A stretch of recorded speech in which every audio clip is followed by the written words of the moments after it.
The existing control panel is rated for 8 to 15 amps. The new motors each draw 17.5 amps. The total current draw is 2 times 17.5 amps equaling 35 amps. This exceeds the panel's rated amperage of 15 amps. Therefore, a new panel rated for at least 20 amps is required to handle the increased current load. Article 430.22 of the National Electrical Code, or NEC, states that the ampacity of the branch circuit overcurrent protective device must not exceed the ampacity of the circuit conductors. Article 110.14 of the NEC states that electrical equipment must be installed in accordance with its manufacturer's instructions. In this case, the control panel is being used to supply power to motors that exceed its rated amperage. This violates both code sections.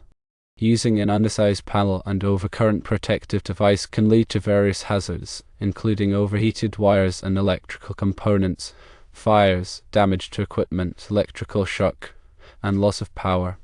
Firstly, replace the existing control panel with a new one rated for 20 amps or higher.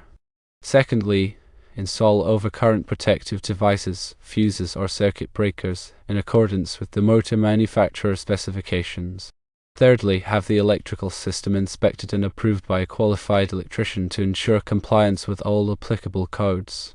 Let's delve deeper into why these recommendations are crucial. When an electrical panel is overloaded, meaning the current draw exceeds its rated capacity, several dangerous consequences can arise. The most immediate risk is overheating. The wires and components within the panel are designed to handle a specific amount of current. When that limit is surpassed, the excess electrical energy is converted into heat. This heat can melt the insulation surrounding the wires, leading to short circuits and potentially sparking a fire. Even if a fire doesn't ignite immediately, the continuous overheating degrades the insulation over time, increasing the risk of future failures. Over time, the constant strain can cause components within the panel, such as circuit breakers, to malfunction or fail prematurely. This can lead to unexpected power outages or, even worse, a situation where a circuit breaker fails to trip during an overcurrent event, leaving the circuit unprotected. Electrical shock is another serious hazard. If the insulation on wires deteriorates due to overheating or physical damage, contact with those wires can result in a severe or even fatal electrical shock. Similarly, faulty equipment connected to an overloaded circuit can become energized, posing a shock risk to anyone who touches it. And of course, exceeding the panel's capacity can damage the equipment connected to the circuit. Motors, appliances, and other electrical devices are designed to operate within a specific voltage and current range. Overloading the circuit can cause voltage drops, which can damage sensitive electronic components or cause motors to run inefficiently and overheat, potentially shortening their lifespan.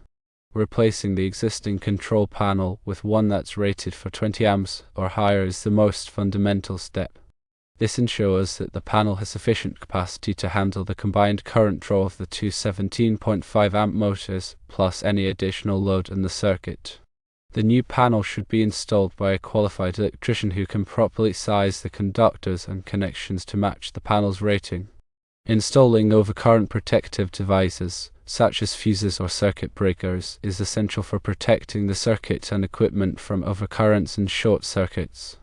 These devices are designed to automatically interrupt the flow of current when it exceeds a safe level, preventing overheating, fires, and equipment damage. The size of the overcurrent protection device should be selected based on the motor manufacturer's specifications and the ampacity of the circuit conductors. It's crucial to ensure that the overcurrent protection device is properly matched to the motor's requirements to provide adequate protection without causing nuisance tripping. Finally, having the electrical system inspected and approved by a qualified electrician is a critical step to ensure that all work is performed safely and in accordance with applicable electrical codes. A qualified electrician can verify that the new panel is properly installed, the wiring is correctly sized, and the overcurrent protection devices are appropriate for the application. They can also identify any other potential hazards or code violations that may exist in the electrical system. Code compliance is not just about avoiding fines or penalties. It's about ensuring the safety of people and property. By adhering to the NEC and other relevant electrical codes, one can minimize the risk of electrical fires, shocks, and other hazards. In addition to these specific recommendations, it's also important to educate oneself about basic electrical safety principles. This includes understanding the dangers of electricity, recognizing potential hazards, and knowing how to respond in an emergency. Never attempt to perform electrical work unless you are qualified and have the necessary tools and equipment. Always disconnect power before working on electrical circuits, and use appropriate personal protective equipment such as insulated gloves and safety glasses. If you are unsure about any aspect of electrical work, consult a qualified electrician. Electrical safety is everyone's responsibility. By taking the necessary precautions and following the advice of qualified professionals, one can help to prevent electrical accidents and ensure the safety of our homes and workplaces.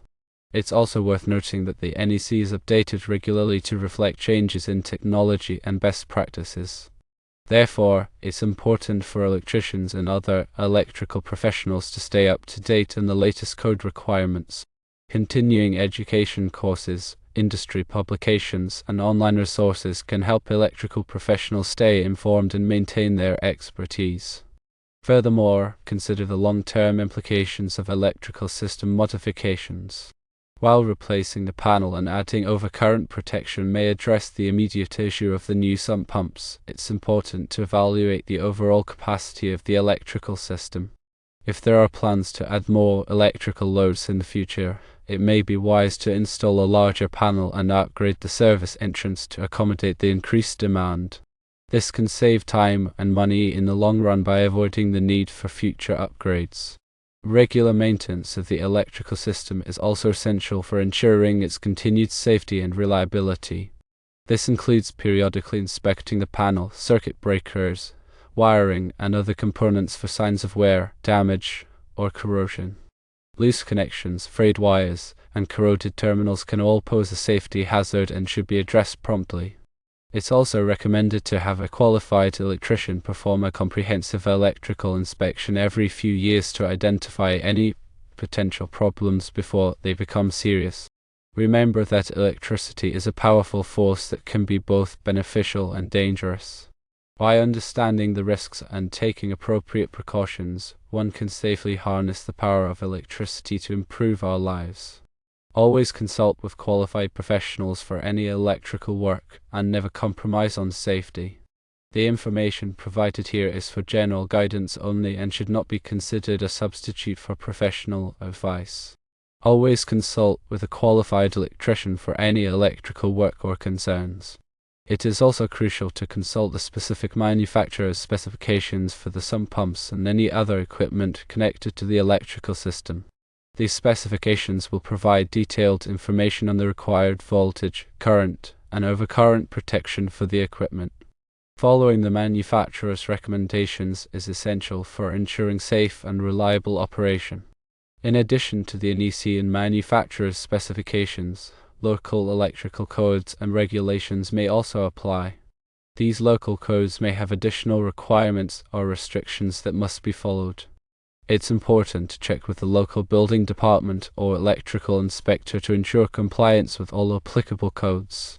Furthermore, consider the environmental conditions in which the electrical equipment will be operating. If the equipment is exposed to moisture, dust, or extreme temperatures, it may be necessary to use special enclosures or components that are designed for those conditions. For example, in damp or wet locations, weatherproof enclosures should be used to protect electrical connections from moisture. In dusty environments, dust-tight enclosures can prevent dust from entering the equipment and causing malfunctions. Similarly, in extreme temperature environments, components that are rated for the appropriate temperature range should be used. Finally, remember that electrical safety is an ongoing process. It's not enough to simply install the equipment correctly and then forget about it. Regular inspections, maintenance, and education are all essential for ensuring the continued safety and reliability of the electrical system. By staying informed, being proactive, and consulting with qualified professionals, one can minimize the risk of electrical accidents and create a safe and healthy environment. Also, remember to consider the type of wiring used for the circuit. The wire gauge must be appropriate for the amperage of the circuit, and the type of insulation must be suitable for the environment in which it is installed. Using undersized wiring can cause overheating and potentially lead to a fire. Different types of insulation are designed for different temperature ratings and environmental conditions. It's important to choose the right type of wiring for the specific application. In addition, make sure that all wiring connections are properly made and tightened. Loose connections can cause arcing and overheating, which can also lead to a fire. Use appropriate connectors and tools for making wiring connections, and always follow the manufacturer's instructions. When working with electrical panels, be aware of the potential for arc flash. Arc flash is a dangerous electrical explosion that can occur when there is a short circuit or other fault in the electrical system. Arc flash can cause severe burns, blindness, and even death. To protect against arc flash, wear appropriate personal protective equipment such as arc-rated clothing, gloves, and face shields. Also, follow safe work practices, such as de-energizing the equipment before working on it. Always double-check that the power is off before touching any electrical components. Use a voltage tester to verify that the circuit is de-energized. Never assume that the power is off just because the circuit breaker is turned off. Someone may have turned the breaker back on without your knowledge. Also, be aware of the potential for backfeed. Backfeed occurs when power is supplied to a circuit from an alternate source, such as a generator or another circuit. Backfeed can energize circuits that are supposed to be de-energized, creating a dangerous situation. To prevent backfeed, use appropriate isolation devices, such as transfer switches, to isolate the circuit from other power sources. In summary, upgrading the electrical panel and overcurrent protection for the new sump pumps is essential for safety and code compliance. By following the recommendations of qualified professionals, adhering to the NEC and other applicable codes, and practicing safe work habits, you can minimize the risk of electrical accidents and ensure the safe and reliable operation of your electrical system. And always remember, if you're not comfortable working with electricity, leave it to the professionals.